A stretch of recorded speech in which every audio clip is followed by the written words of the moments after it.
Hello जय हिंद दोस्तों, कैसे हैं आप सब। आशा करते हैं बहुत ही अच्छे होंगे।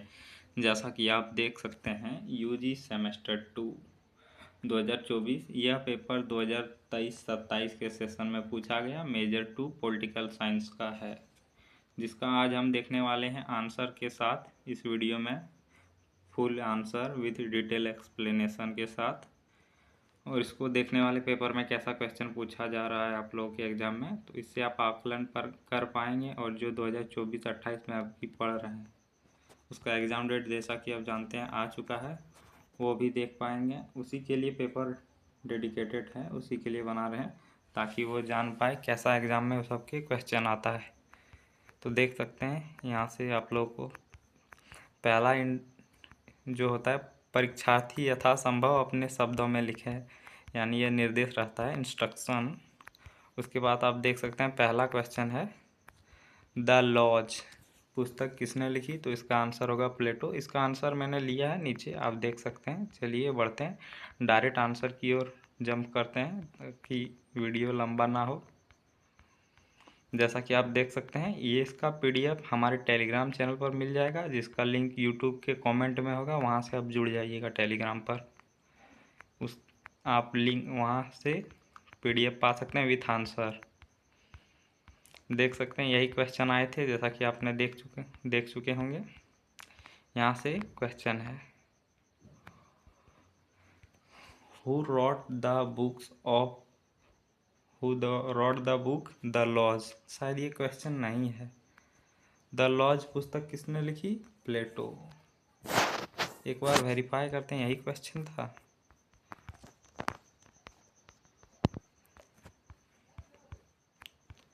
हाँ यही है, सॉरी हमको लगा दूसरा क्वेश्चन है। चलिए आगे बढ़ते हैं। बी नंबर है, जैसा कि आप देख सकते हैं किस दार्शनिक के चिंतन का केंद्रीय विषय हिंसात्मक मृत्यु का भय है, तो किस दार्शनिक का, थॉमस हॉब। इन्हीं सभी दार्शनिक जो आप लोगों के सिलेबस में होगा, हॉब्स होगा, रूसो होगा, मिल्स होगा, अरस्तु होगा, प्लेटो होगा, कार्ल मार्क्स होगा, यही सब आपका मेजर 2 का सिलेबस है। इन सब विषय में आप लोगों को पढ़ना है, यही जो दार्शनिक थे इन सब के विषय में।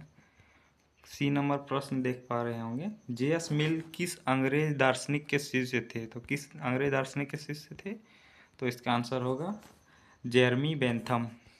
आगे बढ़ते हैं। डी नंबर क्वेश्चन है द सोशल कॉन्ट्रैक्ट किसकी रचना है, द सोशल कॉन्ट्रैक्ट रूसो की है, जॉन जिक्स रूसो। आप लोग केवल रूसो भी लिख देंगे तो चलेगा। तो ये प्रश्न जैसा कि मेरे दोस्त ने बताया था कि इंटरनल एग्जाम में भी यह प्रश्न आया था। आप लोग इंटरनल एग्जाम जब कॉलेज में दिए होंगे तब आया था। और ये भी क्वेश्चन आया था उदारवाद का जनक किसे कहा जाता है, उदारवाद का जनक किसे कहा जाता है, जॉन लॉक। जॉन लॉक को उदारवाद का जनक कहा है। यहाँ से 5 नंबर के यानी 2 क्वेश्चन आप लोगों को मिलेंगे, 5 नंबर का होगा जिसमें 5 मार्क्स मिलेगा आप लोगों को। यहाँ से आप देख सकते हैं, थोड़ा बड़ा करते हैं। जॉन जिक्स रूसो जो होता है पूरा नाम है इसका, केवल आप रूसो लिखेंगे तो चलेगा। रूसो द्वारा दी गई प्राकृतिक असमानता का अवधारणा पर संक्षिप्त टिप्पणी लिखिए। तो आप यहाँ से देख सकते हैं केवल रूसो लिखिएगा। रूसो के अनुसार असमानता 2 प्रकार की होती है, प्राकृतिक और सामाजिक। प्राकृतिक यानी जो पहले से है जिसमें आपका कोई योगदान नहीं, और दूसरा होता है सामाजिक जिसमें लोगों का योगदान होता है। सामाजिक जैसे सामाजिक तौर पर हम कह सकते हैं, जैसे हम लोग अभी कास्टिज्म होता है यानी जातीय भेदभाव, तो वो होता है सामाजिक। प्राकृतिक असमानता मनुष्य में जन्मजात होती है, जैसे शारीरिक शक्ति, आयु, स्वास्थ्य और बुद्धि में अंतर। यह असमानता प्रकृति द्वारा दी गई है जैसा कि मैंने बताया, और इससे अन्याय उत्पन्न नहीं होती है, यानी इससे अन्याय नहीं होती है। आगे पॉइंट है, रूसो मानते थे कि प्राकृतिक अवस्था में मनुष्य स्वतंत्र, सरल और समान था। यानी प्राकृतिक अवस्था में मनुष्य स्वतंत्र था, सरल था और संपन्न समान था। वास्तविक समस्या सामाजिक असमानता में उत्पन्न होती है, जैसा कि देख सकते हैं, जो निजी संपत्ति, कानून और सामाजिक संस्थाओं के कारण पैदा होती है। यानी निजी संपत्ति में मतलब हो गया कि अपना संपत्ति, निजी मतलब सेल्फ, या कह सकते हैं व्यक्तिगत, पर्सनलाइज एसेट। यहाँ से अंतः अगला लास्ट निष्कर्ष है, अतः रूसो प्राकृतिक असमानता के स्वाभाविक को और अस्वीकार्य मानते थे, स्वीकार्य मानते थे, जबकि सामाजिक असमानता को कृत्रिम, कृत्रिम होता मतलब होता है मानव द्वारा, आर्टिफिशियल मतलब मानव द्वारा बनाया गया, और अन्यायपूर्ण बताते हैं। चलिए आगे बढ़ते हैं। जैसा कि आप समझ चुके होंगे, अगला क्वेश्चन था 5 नंबर का, जो सद्गुण ही ज्ञान है, संक्षेप में व्याख्या कीजिए। Virtue is a knowledge, explain briefly. जैसा कि आप देख सकते हैं,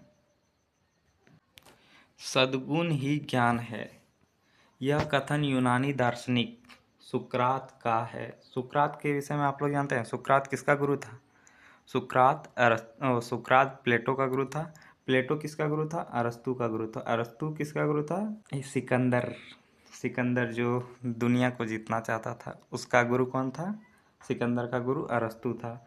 उनके अनुसार, यानी सुकरात के अनुसार, कोई भी व्यक्ति जानबूझकर बुरा कार्य नहीं करता, बल्कि अज्ञान के कारण गलत कार्य करता है। सुकरात के अनुसार कोई भी व्यक्ति जानबूझकर कोई गलत कार्य नहीं करता, वह अज्ञान के कारण गलत कार्य करता है। सुकरात कह रहे हैं, जो आप लोग जानते होंगे, बहुत बड़े दार्शनिक थे। 2 दार्शनिक उन्होंने बना दिए, एक तो प्लेटो और दूसरा सुकरात। यदि व्यक्ति को सही और गलत का वास्तविक ज्ञान हो तो वह सदैव सद्गुणपूर्ण आचरण करेगा। सुकरात मानते थे कि नैतिकता और ज्ञान एक दूसरे से जुड़े हैं। यानी नैतिकता मतलब हो गया आप कैसे कार्य कर रहे हैं, आप संवेदनाओं से भरे कार्य कर रहे हैं या केवल अपने स्वार्थ के लिए कर रहे हैं, तो वह हो गया नैतिक कार्य। सदाचार का आधार ज्ञान है और अज्ञान ही सभी बुराइयों का जड़ है। अब जब भगवत गीता पढ़ेंगे तो यही भी मिलेगा कि अज्ञान ही सभी बुराइयों का जड़ है। इसीलिए आगे बढ़ते हैं। इसलिए शिक्षा और आत्मज्ञान के माध्यम से मनुष्य को सद्गुणी बनाया जा सकता है। यही बात एकदम आप अपने धर्म ग्रंथ में पढ़िएगा। यहाँ से 4 क्वेश्चन शुरू हो जाता है। लॉन्ग क्वेश्चन जो आपको 6 मिलेगा, तो मिला लीजिएगा।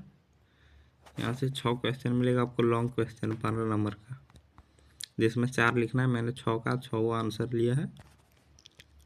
पहला क्वेश्चन है, प्लेटो द्वारा प्रतिपादित आदर्श राज्य की अवधारणा की विवेचना कीजिए। आदर्श राज्य के बारे में बताना है, जो प्लेटो ने अवधारणा दी है। यहाँ जैसा कि प्लेटो ने अपनी प्रसिद्धि कृति द रिपब्लिक, प्लेटो का बुक क्या है? The Republic. ये याद कर लीजिए, महत्वपूर्ण क्वेश्चन बन सकता है ऑब्जेक्टिव। प्लेटो का पुस्तक कौन सी है? The Republic. एक बार आज याद जरूर कर लीजिएगा। चलिए आगे बढ़ते हैं। में आदर्श राज्य की अवधारणा प्रस्तुत की है। उनके अनुसार राज्य का उद्देश्य केवल व्यवस्था बनाए रखना नहीं, बल्कि नागरिकों में नैतिकता, यानी आप सही कार्य करें, और न्याय की स्थापना करना है। प्लेटो का आदर्श राज्य न्याय पर आधारित है। प्लेटो का आदर्श राज्य किस पर आधारित है? न्याय पर। आगे पॉइंट है, जहाँ प्रत्येक व्यक्ति अपने स्वाभाविक गुणों के अनुसार कार्य करता है। आगे बढ़ते हैं। प्लेटो ने समाज को 3 वर्गों में विभाजित किया है, आप लोग पढ़े होंगे। समाज पहला है शासक वर्ग, यानी दार्शनिक। राजा ऐसा बनाना चाहिए प्लेटो के अनुसार जो दार्शनिक हो, जो सोच पाए कैसे हम तरक्की करें, कैसे जीवन शैली होना चाहिए लोगों का। दूसरा होना चाहिए, दूसरा पहला है कि 3 वर्गों में विभाजित। पहला है शासक वर्ग, दूसरा है रक्षक वर्ग। रक्षक वर्ग मतलब योद्धा और उत्पादक और तीसरा हो जाएगा उत्पादक वर्ग, यानी किसान, व्यापारी, ये सब हो गया उत्पादक वर्ग, कारीगर। शासक वर्ग अब यहाँ से बताया गया है सबका कार्य क्या होना चाहिए। शासक वर्ग का कार्य शासन करना, रक्षक वर्ग का कार्य रक्षा, राज्य की सुरक्षा करना, और उत्पादक वर्ग का कार्य अधिक आवश्यकताओं को पूर्ति करना, यानी जो भी मांग आ रहा है उनको पूरा करना।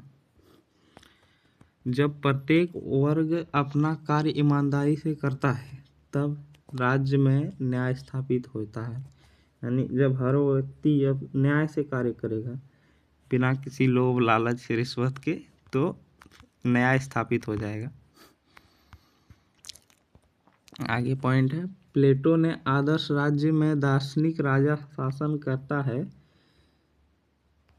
तो क्योंकि वही सत्य है, ज्ञान है और नैतिकता है, नैतिकता को समझता है। दार्शनिक ही सत्य, ज्ञान और नैतिकता को समझता है। इसमें बताया गया है शासक कैसा होना चाहिए, दार्शनिक, जो अपने नागरिकों के लिए उच्चतम व्यवस्था सोच पाए। शासक और रक्षक वर्ग के लिए निजी संपत्ति और परिवार की व्यवस्था नहीं होती, यानी जो शासक है और रक्षक है उसका कोई अपना परिवार की व्यवस्था नहीं होना चाहिए, ताकि वे स्वार्थ मुक्त रहे, ताकि उसका कोई लालच ना रहे कि अपना परिवार को पहले देखना है। जैसे कि हमारे देश में आप लोग जानते हैं E20 के बारे में जानते हैं। पहले डिसीजन हुआ था कि E5 क्या होता है, एथनॉल 5, गाड़ी में एथनॉल 5 मिलाएंगे। तो जब नितिन गडकरी सड़क परिवहन मंत्री, आप लोग जानते होंगे, तो नितिन गडकरी ने क्या किया, E20 डायरेक्ट ला दिया, और प्लान था E10 का लाने का, लेकिन E20 क्योंकि उन्हीं के बेटे, जो उनके बेटे हैं वही लोग इथेनॉल बनाते हैं, तो डायरेक्ट E20 अपने स्वार्थ के लिए E20 लाया। इसलिए बताया गया प्लेटो ने कि नेता को यानी क्या बताया, नेता को परिवार की व्यवस्था नहीं होना चाहिए, ताकि वे स्वार्थ मुक्त रहे। शिक्षा को राज्य का सबसे महत्वपूर्ण आधार माना जाता है, यानी शिक्षा सबसे उच्चतम होना चाहिए। यहाँ बताएं इस प्रकार प्लेटो का आदर्श राज्य नैतिकता, न्याय और कर्तव्य पर आधारित एक आदर्श राज्य की व्यवस्था है, जिसका उद्देश्य नागरिकों के नैतिक उत्थान करना है, नागरिकों को एक सही दिशा और सही कार्य करने के लिए उत्थान करना है। 5वां क्वेश्चन है, और यहाँ क्वेश्चन है, हॉब्स के व्यक्तिवाद संबंधी विचारों की विवेचना कीजिए। तो आगे बढ़ते हैं। यहाँ से क्वेश्चन है, थॉमस हॉब्स आधुनिक राजनीतिक विचार के प्रमुख दार्शनिक थे, यानी जो थॉमस हॉब्स थे वो आधुनिक, मतलब आधुनिक कब कहा जाता है, 1800 ईस्वी के बाद के जो भी दार्शनिक हुए उस सबको आधुनिक कहा जाता है। और उनके विचारों को व्यक्तिवाद पर आधारित था, यानी पर्सनलाइज पर, व्यक्ति पर आधारित था। हॉब्स के अनुसार समाज और राज्य की उत्पत्ति व्यक्ति से ही होती है, यानी समाज और राज्य दोनों व्यक्ति से ही बनता है, व्यक्ति से मिलकर। उन्होंने मानव स्वभाव को स्वार्थी बताया, स्वार्थी, आत्म केंद्रित और भय से प्रेरित माना। आगे बढ़ते हैं।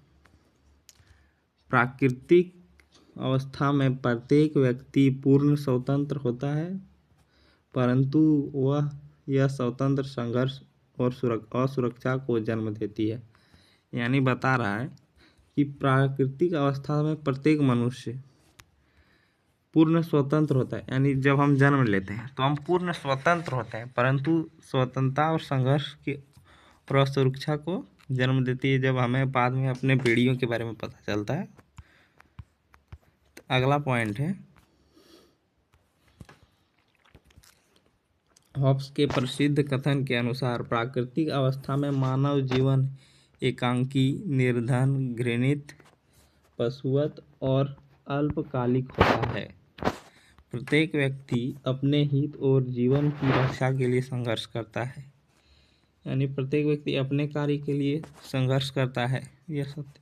इसी कारण हिंसात्मक मृत्यु का भय मानव का जीवन के केंद्रीय तत्व बन गया है। जैसा कि ये क्वेश्चन आया था, किस दार्शनिक हिंसात्मक मृत्यु का भय है, तो किस दार्शनिक को हिंसात्मक मृत्यु का भय था? Thomas Hobbes. एक ऑब्जेक्टिव क्वेश्चन आया था, आप देखे थे। यहाँ आगे पॉइंट है, इस स्थिति से बचने के लिए व्यक्ति आपसी समझौते द्वारा आपसी कुछ स्वतंत्रताएं एक शक्तिशाली संप्रभु को सौंप देता है। यानी एक दूसरे से हिंसात्मक ना हो, एक दूसरे को पर हम यानी मार पीट ना करें, तो एक संप्रभु व्यक्ति को, एक व्यक्ति को सत्ता का यानी शक्ति सौंप देता है कि आप लोग रक्षा करें। यानी राजा के तौर पर कह रहा है कि एक व्यक्ति को संप्रभु सौंप बना देता है ताकि वो सब कानून बनाकर हम सबकी रक्षा करें, जैसा होता है, जिसे राज्य कहा है जाता है। हॉब्स का व्यक्तिवाद इस बात पर बल देता है कि राज्य शक्ति व्यक्ति की सुरक्षा के लिए आवश्यक है। हालांकि व्यक्ति राज्य के अधीन होता है, व्यक्ति राज्य के अंदर होता है, लेकिन राज्य का उद्देश्य व्यक्ति के जीवन और संपत्ति की रक्षा करना होता है। राज्य का उद्देश्य क्या होता है? व्यक्ति का जीवन और संपत्ति की सुरक्षा करना। इस प्रकार हॉब्स का व्यक्तिवाद व्यक्ति को राज्य की उत्पत्ति का आधार मानता है, परंतु साथ ही एक मजबूत और निरंकुश आवश्यकता पर बल देता है। अगला क्वेश्चन है 6 नंबर, जैसा कि ये तीसरा क्वेश्चन है लॉन्ग आंसर का। आपका सिलेबस आप एक बार नहीं तो देख लीजिए, पहले आप लोग SKMU पर जाइएगा, वहाँ NAP 20 पर जाइएगा और सिलेबस देख लीजिए। इसी के विषय में जितने भी दार्शनिक हैं पॉलिटिकल साइंस के, सबके विषय में पढ़ना है। पहला क्वेश्चन, अरस्तु द्वारा प्रतिपादित संपत्ति संबंधी धारणा का आलोचनात्मक विवेचना कीजिए, क्रिटिसाइज कीजिए। तो यहाँ देख सकते हैं आप, अरस्तु ने अपनी कृति पॉलिटिक्स, इसका भी याद रखिएगा क्योंकि ये अभी ऑब्जेक्टिव में आ सकता है। अरस्तु का पुस्तक क्या है? पॉलिटिक्स। आप लोग ये याद कर लीजिएगा। मैं संपत्ति के प्रश्न पर संतुलित दृष्टिकोण प्रस्तुत किया है, यानी संतुलन है, ना इस पक्ष में ज़्यादा है ना उस पक्ष में। वे निजी संपत्ति के समर्थक हैं, यानी जो व्यक्ति का अपना संपत्ति होता है उसका समर्थक है, परंतु उसके दुरुपयोग के विरोधी हैं। उसके समर्थक हैं लेकिन दुरुपयोग मत करो, उसके विरोधी हैं। अरस्तु का मानना था कि निजी संपत्ति से व्यक्ति का उत्तरदायित्व, परिश्रम और आत्मनिर्भरता की भावना विकसित होती है। जब व्यक्ति अपनी संपत्ति का स्वामी होता है तो वह उसका बेहतर उपयोग करता है, सत्य है, और समाज की व्यवस्था बना रहता है। आगे पॉइंट है, अरस्तु ने प्लेटो की साम्यवादी संपत्ति व्यवस्था की आलोचना की है। यानी अरस्तु का गुरु कौन था? प्लेटो। तो उनकी साम्यवादी मतलब होता है सब लोग इक्वल, यानी लोगों में जो आर्थिक डिफरेंस रहता है, जो किसी के पास बहुत पैसा, किसी के पास बहुत कम पैसा है, तो उस पर उसकी आलोचना की है अपने गुरु के शब्द को। कोई बात नहीं, गुरु, चलिए आगे बढ़ते हैं, छोड़िए। प्लेटो द्वारा शासक वर्ग के लिए संपत्ति और परिवार सामूहिक स्वामित्व को अरस्तु ने अव्यावहारिक बताया। उनके अनुसार सामूहिक संपत्ति की स्थिति में उपेक्षा, विवाद और आलस्य बढ़ता है। सामूहिक संपत्ति यानी सबका, जैसे कि कोई प्लेस हो गया जहाँ सबका अधिकार है, तो उसमें क्या क्या बढ़ता है? विवाद बढ़ता है, जहाँ सब जा सकते हैं विवाद भी बढ़ता है, आलस्य बढ़ता है, ये सब बढ़ता है, क्योंकि किसी एक की जिम्मेदारी तय नहीं होती। जैसे कि कोई मंदिर बनाया है, कोई भी, आप लोग मान लीजिएगा, आपको जिस विषय से आप संबंधित रखना चाहते हैं, कोई भी, छोड़िए, पार्क मानते हैं, तो सरकारी पार्क है, तो वहाँ हम अपनी जिम्मेदारी नहीं मानेंगे, हम कुछ भी फेंक देंगे, चले आएंगे। तो अगर वही मेरा निजी संपत्ति रहता, मैंने एक गार्डन खुद घर में बनाया होता, और उसमें हम कूड़ा करते हैं नहीं करते हैं, और कूड़ा भी करते हैं भी तो साफ करते हैं। तो इसमें जो पार्क है उसमें हम जिम्मेदारी नहीं लेंगे, ये मेरा नहीं है तो हम क्यों जिम्मेदारी, क्यों झाड़ू मारेंगे। तो ये अगला पॉइंट है, हालांकि अरस्तु ने असीम संपत्ति संचय का समर्थन नहीं किया है, यानी पूरा आप धन को जमा कर रहे हैं उस पर समर्थन नहीं किया है। उन्होंने मध्यम वर्ग यानी गोल्डन मीन का सिद्धांत अपनाया है। कहा है कि संपत्ति का उद्देश्य नैतिक और सामाजिक जीवन के सुगम बनाना है, न कि लाभ को बढ़ाना, लोभ को बढ़ाना, लालच को बढ़ाना। वे सूदखोरी सूदखोरी और अनैतिकता व्यापार के विरोधी थे। यहाँ है, आलोचनात्मक दृष्टि से देखा जाए अरस्तु की संपत्ति की अवधारणा नैतिक है, परंतु वर्ग आधारित समाज से पूरी तरह चुनौती नहीं देती। उन्होंने दास प्रथा को स्वाभाविक माना। दास प्रथा आप लोग जानते हैं क्या होता है? दास प्रथा में व्यक्ति को बेचा जाता था, बेचा और खरीदा जाता था। जो व्यक्ति यानी जो निम्न जात का व्यक्ति होता था उनको कार्य के लिए बेचा जाता था, मंडी लगता था उनके लिए। आप वहाँ जाके व्यक्ति खरीद सकते हैं। चलिए आगे बढ़ते हैं। जो आधुनिक दृष्टि से अस्वीकार्य है, यानी जो आज इस सब अस्वीकार है, आप कोई व्यक्ति को खरीद बेच नहीं सकते हैं। फिर भी निजी संपत्ति को सामाजिक कर्तव्य से जोड़ने में उनकी सोच राजनीतिक दर्शन में महत्वपूर्ण योगदान मानी जाती है। चलिए आगे बढ़ते हैं। क्वेश्चन नंबर 7 है, जे.एस. मिल एक अनुयाक्षिक लोकतांत्रिक थे, व्याख्या कीजिए। आगे बढ़ते हैं। जे.एस. मिल का पूरा नाम क्या है? John Stuart Mill. नहीं, कोई जरूर नहीं है, केवल आप जे.एस. मिल याद रखिए। अनुच्छुक लोकतांत्रिक इसलिए कहा जाता है क्योंकि वे लोकतंत्र के समर्थक थे। आज हम लोग का भी लोकतंत्र है, लेकिन उसकी असीम और अनियंत्रित रूप के आलोचक भी थे। मिल को यानी मिल जे.एस. मिल हैं को जनता की सत्ता में भागीदारी पर विश्वास था, परंतु वे बहुसंख्यक तानाशाही वो हो गया। अभी जैसा कि आप जा सकते हैं दक्षिण कोरिया, वहाँ में क्या चल रहा है? तानाशाही। और रूस, वहाँ भी तानाशाह चल रहा है, से अत्यधिक चिंतित थे। तानाशाह से अत्यधिक चिंतित थे, यानी कि कोई तानाशाह कैसे फैलता है? जब कोई शासक यानी वहाँ का, जैसे कि हम लोग अपने देश में मान लेते हैं कि अगर मोदी चाहा कि हम ही केवल प्रधानमंत्री हैं, सब को ख़त्म कर दें, कि कोई 5 साल में चुनाव नहीं होगा, केवल हम ही रहेंगे, और कोई भी जो जनता का कार्य है उन पर सवाल ना करें। वैसे भी अभी सवाल जवाब नहीं करते हैं जनता के कार्य पर, तो ऐसे केवल एक ही शासक रहे, अगर मोदी ने सोच लिया तो वह तानाशाह कहलाया जाए। मिल का मानना था कि यदि लोकतंत्र में सत्ता केवल संख्या के आधार पर चले, यानी केवल संख्या नहीं देखना चाहिए, तो अल्पसंख्यों और यानी वोट खाली संख्या नहीं देखना है, तो अल्पसंख्यों और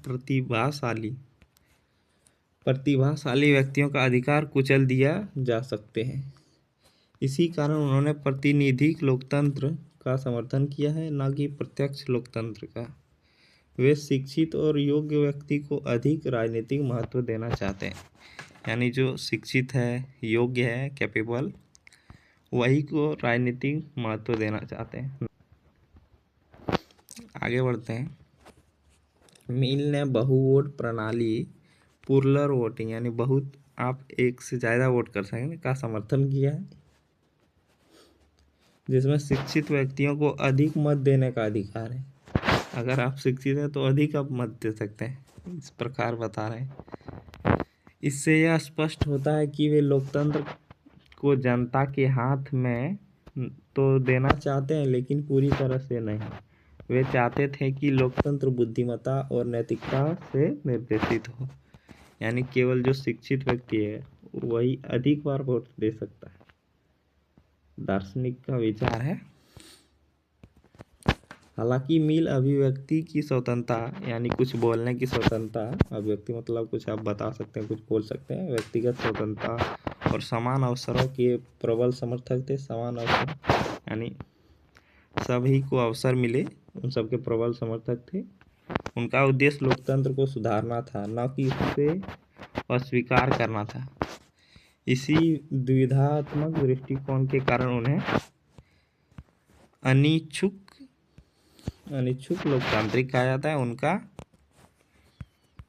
उनका लोकतंत्र विवेक मतलब क्या होता है? बुद्धि, शिक्षा और नैतिकता पर आधारित था। चलिए आगे बढ़ते हैं। क्वेश्चन नंबर 8 है, जैसा कि आप देख सकते हैं 8 नंबर क्वेश्चन है। इसका PDF मैं टेलीग्राम पर दे दूंगा, जिसका लिंक कमेंट में होगा, वहां से आप जुड़ जाइएगा। आप PDF आसानी से पा सकते हैं। और कोई भी सूचना दिया था आपके यूनिवर्सिटी में तो पहले मैं शेयर कर देता हूँ। कार्ल मार्क्स द्वारा प्रतिपादित वर्ग संघर्ष सिद्धांत की समीक्षा कीजिए। कार्ल मार्क्स के बारे में बताना है। कार्ल मार्क्स का वर्ग संघर्ष सिद्धांत उनके ऐतिहासिक भौतिकवाद और केंद्रीय तत्व है। मार्क्स के अनुसार इतिहास का संपूर्ण विकास वर्ग संघर्ष की कहानी है। समाज हमेशा दो विरोधी विभाजित रहता है, शोषक और शोषित। यानी शोषक हो गया जो पीड़ा दे रहा है, और शोषित जो जिस पर शोषण हो रहा है, जो पीड़ित है। मार्क्स ने कहा कि आर्थिक संरचना में समाज की आधारशिला होती है। उत्पादन के संसाधनों पर जिसका वर्ग नियंत्रण होता है वही शासक वर्ग बन जाता है। पूंजीवाद समाज में पूंजीपति वर्ग उत्पादन के लिए साधनों का स्वामी होता है, जबकि मजदूर वर्ग केवल श्रम बेचने का विवश होता है। यानी मजदूर वर्ग को केवल कार्य करने के लिए विवश किया जाता है। इससे शोषण और असमानता उत्पन्न होती है। वर्ग संघर्ष का परिणाम अंततः क्रांति के रूप में सामने आता है। मार्क्स के अनुसार पूंजीवाद अपने आंतरिक विरोधियों के कारण स्वयं नष्ट हो जाएगा और समाजवाद तथा अंततः साम्यवाद की स्थापना होगी, जहां वर्गहीन समाज हो। साम्यवाद मतलब होता है जहां यही कि किसी के बीच इतना पैसा ना हो कि कोई के पास खाने के लिए पैसा ना हो। यानी साम्यवाद में प्रत्येक व्यक्ति के पास इतना पैसा हो, यानी जो आर्थिक डिफरेंस रहता है, आर्थिक असमानता, किसी के पास बहुत पैसा है और किसी के पास खाने का भी पैसा नहीं है, तो वो साम्यवाद में कहलाता है कि लोगों के भी संतुलन पैसे, ना कि कोई बहुत अमीर और गरीब हो। जहाँ वर्गहीन समाज हो, यानी कोई वर्ग नहीं, हम ये हैं, कोई भी कास्टिज्म नहीं।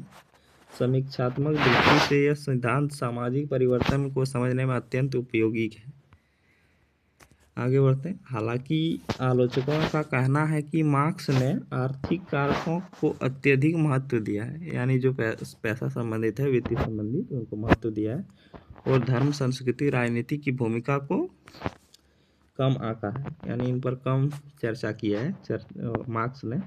फिर भी वर्ग संघर्ष सिद्धांत सामाजिक असमानता और शोषण वास्तविकताओं को उजागर करता है और आधुनिक समाजशास्त्र पर गहरा प्रभाव डालता है। जैसा कि ये क्वेश्चन शायद समाप्त हो गया। 9 नंबर यहाँ से देख सकते हैं आप। इसका PDF आपको हमारे टेलीग्राम चैनल पर मिल जाएगा। वीडियो काफ़ी लंबा हो जाएगा, इसलिए मैं यहीं तक बनाता हूँ।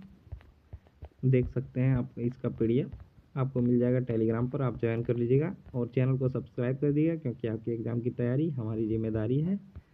तो आप लोग इस चैनल को सब्सक्राइब कर दीजिएगा। मैं मैथमेटिकल कंप्यूटेशनल थिंकिंग का एक वीडियो डाला हूँ, तो आप लोग उस वीडियो को देख लीजिएगा, जिसमें प्रीवियस ईयर के क्वेश्चन जो ऑब्जेक्टिव आए थे उसको कराया। तो मिलते हैं अगले वीडियो में। जय हिंद।